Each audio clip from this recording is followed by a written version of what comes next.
ગુજરાતમાં ગંભીરા બ્રિજ દુર્ઘટના બની અનેક સવાલો ઉઠ્યા, પરંતુ 25 દિવસ વીતી ગયા, પરંતુ તેમ છતાં આ બ્રિજ પર લટકેલું ટેન્કર એ નીકાળી નહોતું શકાયું. ક્યારે નીકળશે એવા સવાલ થઈ રહ્યા હતા. ટેન્કરનો માલિક કહી રહ્યો હતો કે ઉતારો નહીં તો નીચે ફેંકી દો, મને વીમો મળશે.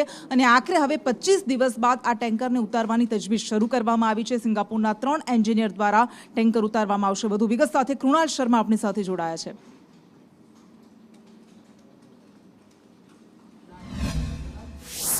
9મી જુલાઈના રોજ જે રીતે ગંભીરા બ્રિજ પાસે બ્રિજના એક જ ભાગમાં વાહનો મોટી સંખ્યામાં ત્યાં ભેગા થયા અને આ બ્રિજ તૂટી પડ્યો હતો. 21 લોકોના મોત નીપજ્યા છે. તે દરમિયાન જે 21મી વ્યક્તિ છે વિક્રમ પડિયાર, કે જેનો મૃતદેહ તો ન મળી શક્યો, કે ન તેનું ટેન્કર નીકળી શક્યું, પરંતુ આ ટેન્કર માટે જ્યારે તેના માલિક હજુ પણ શોધખોળ કરી રહ્યા છે, ત્યાં રજળપાટ કરી રહ્યા હતા, ત્યારે સરકાર દ્વારા જે આણંદ કલેક્ટરને મંજૂરી આપવામાં આવી અને આદેશ આપવામાં આવ્યો કે ટેન્કર બહાર કાઢવામાં આવે, ત્યારે હવે સિંગાપુરના 3 એન્જિનિયરને બોલાવવામાં આવ્યા છે અને બલૂન દ્વારા આ જે ટ્રક છે તેને નીચે ઉતારવામાં આવશે. એટલે કે જે લગભગ 2 જેટલા બલૂનની વાત છે, જે પૈકીનું એક બલૂન તો લાવવામાં પણ આવ્યું છે અને સિંગાપુરના એન્જિનિયર સાથે જે પોરબંદરની મરીન એજન્સી છે તે પણ સાથે કામમાં જોડાઈ છે અને આ બ્રિજ ગમે ત્યારે તૂટી શકે એવો છે, એટલા માટે સેફટી અને ટેકનિકલ સામાન પણ ત્યાં મૂકવામાં આવ્યો છે અને સાથે જ અન્ય બલૂન પણ સ્પેરમાં રાખવામાં આવે છે, કારણ કે આ બ્રિજ ગમે ત્યારે તૂટી જાય અને જો જે ટ્રક છે તેનું વજન કદાચ વધી જાય, કોઈ કેબલ તૂટી જાય તો તેના કારણે પહેલેથી જ સ્પેર પાર્ટ પણ ત્યાં અને સ્પેર સાધનો પણ ત્યાં રાખી મૂકવામાં આવ્યા છે. જે બિલકુલ આભાર આપનો. એટલે ટેન્કર આટલા દિવસ લટકતું રહ્યું અને એની સાથે લટકતા ટેન્કરની સાથે ટેન્કર માલિકનો જીવ પણ અદ્ધરતા થઈ ગયો હતો